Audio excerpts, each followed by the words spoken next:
बजे और हमने पैसे कमाने होते हैं और हमने 10 बजे रात को आना होता है और 10 बजे आके भी हमने अपनी फाइलों पे काम करना होता है और फिर हमने कहना देखो तुम्हें गाड़ी लेके दी, तुम्हें शर्म नहीं आती, तुम्हें हमने मोबाइल लेके दिया, शर्म, तुम्हारी उम्र के बच्चों के पास मोटरसाइकिल भी नहीं है और तुम गाड़ी में फिर रहे हो, क्योंकि हमने उनके लिए इतनी मेहनत की और उन पर एहसान किया।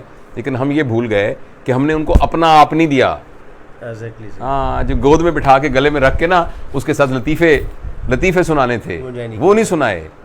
जो उसकी कहानियों को सुनना था। शाम को अब्बू हमारे क्लास में एक लड़का था, उसने ये कहा, उसने ये कहा, फिर उसने ये कहा, फिर इससे उसकी तरबियत होनी थी। वो तो हमारे पास टाइम ही नहीं है।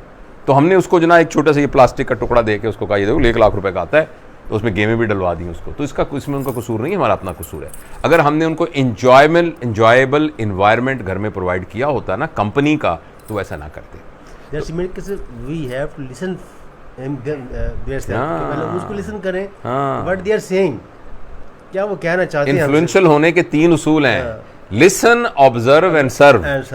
यही बात आपने जैसे बात की थी इमोशनल इंटेलिजेंस में, हाँ, वही चीज़ सामने आ रही हाँ। है। तो बहरहाल ये बात तो गुफ्तगू लंबी हो रही है। मुख्तसर अगर हम इसको सम अप करें इन सारी बातों को, वो ये होगा कि नंबर 1 तो ये है कि औलाद होना एक बहुत बड़ी रिस्पॉन्सिबिलिटी है।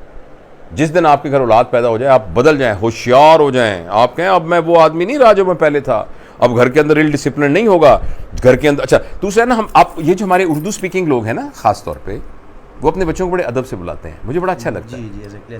हम ओए ओए उल्लू, ओ खड़ा हो, ओए बंदर खड़ा हो। हमारा ये कंसेप्ट भी उनका निकनेम। अच्छा, मैंने देखा है कि हमारे पास एक दफ़ा एक ना बहुत ही बुजुर्ग खातून और एक उनके साथ उनके हस्बैंड थे, बुजुर्ग, छोटा सा बच्चा, गौलमन उनका पोता या नवासा होगा, वो लेके आए तो गोद में ऐसे रखा हुआ था और कहने लगे ये जब पेशाब करते हैं तो बहुत रोते हैं। तो मैं ये समझा कि शायद वो उन बुजुर्गों के बारे में बात कर रही, इतनी एहतराम से बात कर रही थी, तो मुझे ख्याल ही नहीं आया कि इतने अदब के साथ ना वो एक नौज़ायदा बच्चे को बुला रही हैं कि जब ये पेशाब करते हैं तो ये बहुत रोते हैं।